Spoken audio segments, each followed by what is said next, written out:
cosmic loves. What's good? What's good? What's good? I know I missed you guys last week. I had so much going on and it wasn't any planetary transits. So I was like, I can't. But I am back and we have two planetary transits this week. And of course, our weekly guidance. I am going to be using my Hermetic deck. I really like this deck. And I've been doing a lot more studies on certain symbols and stuff like that. So I'm getting more into some hidden things. But um, planetary transits. So our first planetary transit. First of all, let me tell you what week we're gonna be in, because I'm about to skip all the way forward and not even be able to tell y'all nothing. We are doing the weekly guidance for November 15th to November 21st. And our first planetary transit is November 19th, and it is a partial full moon. It was a partial eclipse of the full moon in Taurus. So during this time, it's going to be talking about practicing self love, self care, payments of owed debt, humbleness, feeling like being in a space of being humble, grateful, um, feeling abundant. Uh, some of us are going to be dealing with materialism or just feeling very materialistic, bullheadedness. You're just going to be kind of not wanting to conform with what's being said or done or told, and you're going to notice other people kind of just not trying to go with the flow of everybody else. They're trying to stay true to themselves, and it's just not resonating with everybody else. So they're coming off as bullheaded. Okay, so that was November 19th. Our next planetary transit is November 21st. So the sun is going into Sagittarius. That is Sagittarius season. We're going back into fire. We go back into fire. Fire. So Sagittarius is telling us to look out for long distance travels. People are going to be coming to us, or you're going to be looking for people to teach you about subjects, to help you see things about yourself that you don't normally see. You're going to ask people for help with things like that. Feelings of being able to adapt to different situations and circumstances that come up. You're going to be feeling generous. You're going to be seeing a lot of generosity coming your way. The feeling of freedom, being wild, not wilding out, tripping, but just being wild and free, exploring philosophy, um, being humorous, having a sense of humor, or you'll notice that people are laughing a lot more around you, not so uptight. Um, what else? What else? If I am not mistaken, Sagittarius goes into is basically taking us out of fall and putting us into winter. So it is a mutable sign. So we will be feeling like this is a transitional period for us. Like we're transitioning from one situation to another situation. Um, also, the situations that we might be feeling like we're transferring out of, we might feel like we're just putting ourselves on hold because this is going into a winter season. So we might be feeling like we're putting things on hold or like icing ourselves out for a little bit to get ourselves together. Sometimes that's what has to be done. So there you go. All right. So that is all for our planetary transits for this week. Um, can't think of anything else. So let's get it with this tarot today. wanting to ask the ancestors, the guides, those that watch over us and are there for us, what energy should we be aware of this coming week, November 15th to the 21st? What are some things that you would like us to know? Which should we as a collective be aware of? Okay, we already got somebody flipping out. One of the beginning energies that we will see this week. Ooh, the Last Judgment. And it was upside down. The spirit of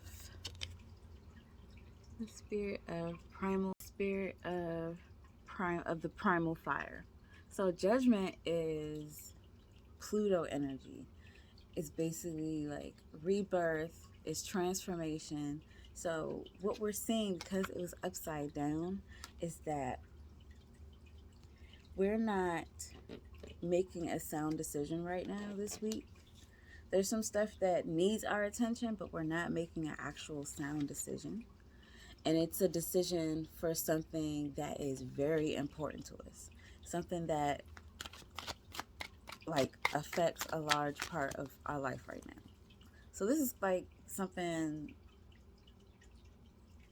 dealing with home, business, a relationship, and we're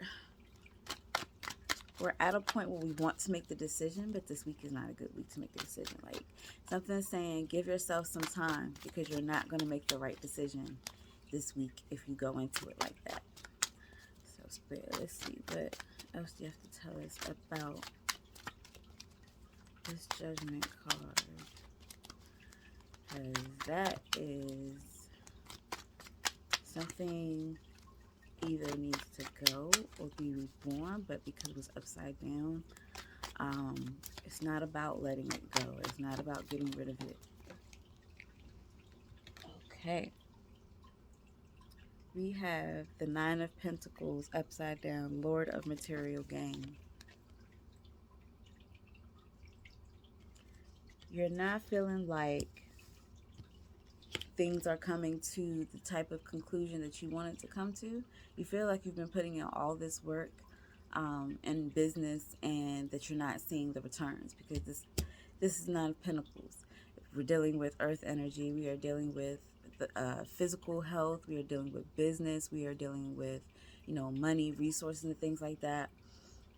You're trying to make a decision about how your business is going.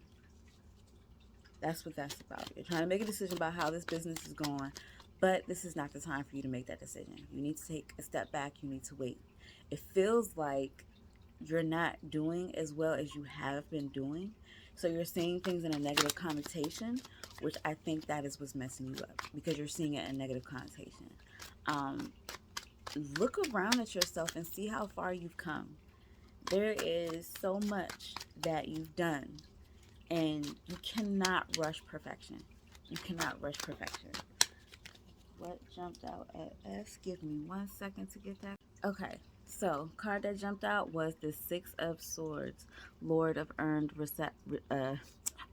Lord of Earned Success. So stop thinking too hard about it. Like, you've come to a space where you know that you were in a space of stagnation. You were overthinking things. You were putting yourself in a position where you just didn't feel like you were moving forward, but you were. This week, we're seeing ourselves get over this hump of thinking like we haven't gotten where we want to be in business, that we don't make the good decisions, that we are not in a space of making material gain. We are. Like, you have to stop your mind from playing those games on you. You have to catch yourself, because it's really like doing a thing where you feel pushed to make these decisions about business, about your job, about getting a raise, about getting promoted, about doing so many things, and you haven't. Ooh, card already jumped out. Hold on. What's this? We have the Empress, daughter of the mighty ones, upside down. you were not using the like your mind the way you wanted to. Like, give me a second, y'all, so I can get this together. Because when the Empress comes out upside down, she's like, first of all, she's Venus, she's business, she's relationships, she's all of that. She's the art of it, the beauty of it. And the Empress embodies the fertility, the birthing of new ideas always coming out. And when upside down, it's like, okay, um, we're not utilizing that natural ability that we have to come up with these ideas. We're not getting these thoughts. We're not, birthing these new projects and ideas for business. So we felt like we needed to hurry up and make a decision because we didn't feel like we were actually making successful moves. But that's all in our mind. That is all in our mind. The feeling of not making successful moves, not being diligent, not being able to get past this slump that you're in with money or with your business because things are moving slow. That's not your fault. That's not your fault. Like, it, you have to clear your way of thinking. Once you clear your way of thinking, you'll be able to get back into the Empress that you are. You won't be this way. You'll be this way. And fellas, when I say Empress that you are, that is just being innovative, full of ideas, being able to create a project and give birth to it, to give some physical reality to that business and what you're trying to do. It has nothing to do with actually being pregnant. I'm sorry. But because of the way that you allow your mind to move, you were feeling some type of way, and it was getting in the way of your natural ability to do things. You have to make sure that you come into alignment and come into balance with your thoughts. Sometimes you will go off the deep end. It doesn't mean that everything is wrong. Yes, it's cool to be cautious about what you're doing and not wanting to make the wrong decisions, but sometimes your mind will play tricks on you. You go into overdrive, you overthink things, and they don't turn out to actually to be as big of a mountain as you made it. It's like a small little speed bump that really wasn't as wild as you thought it was going to be. It is time for you to go back to using your natural ability. Like, this week as a collective, we need to take a step back from business work, really look at as a collective at what type of growth has happened, what type of intellectual growth, what thoughts and projects and things have we come up with so far in our business and doing what we've done. Use those projects that you have that have been successful. Utilize those, because when you don't, you're getting rid of your natural ability to continue to create. What I'm seeing is like the creativity level that we've normally had has dipped down, and we feel like our business is taking a toll, our work is taking a toll because of it. But no, that's not it. That's not it. It's a mental thing right now. Right now you're looking for mental clarity, and you're getting it this week. And it's going to show you that once you take a moment for yourself, then that blockage that you're feeling, that offness that you're feeling, is going to dissipate, and we're going to be back on track. But you have to scrub that mind clean. You got to get yourself together. Like, what are you doing to boost yourself up? What are you doing to hype you up? What are you doing to instill positivity? Are you listening to what you're supposed to be listening to? Are the words that people are speaking to you uplifting to you? Are they inspirational? Or are people feeding you bullshit? Pay attention to what you're listening to. Are the frequencies, are the megahertz in alignment to what you're trying to get balanced? Or are you feeding yourself panic vibes? Are you feeding yourself anxiety vibes? What are you feeding yourself? Because that also goes into effect into your business, into you going to work, into you performing your duties and what you need to do for others. If your energy and aura is in a negative space, is in a panic, frustrated, anxious, uh, depressed state, it will affect your money. It will affect everything that you're trying to do. So keep that in mind this week. Y'all get what I was trying to say, what I was trying to lay down? I hope so. And I thank you guys for being here. It is always a pleasure to come out this joint and, just chill with you guys. I've been eating on pomegranates. I didn't want to feel guilty and say it out loud because I've really been eating on some pomegranates. I might turn into a pomegranate, but that's neither here nor there. I digress. I will see you guys next time. Have a great, great, great November. We are going into Sagittarius season. I will see y'all when I get to tell y'all a little bit more about that. Bye.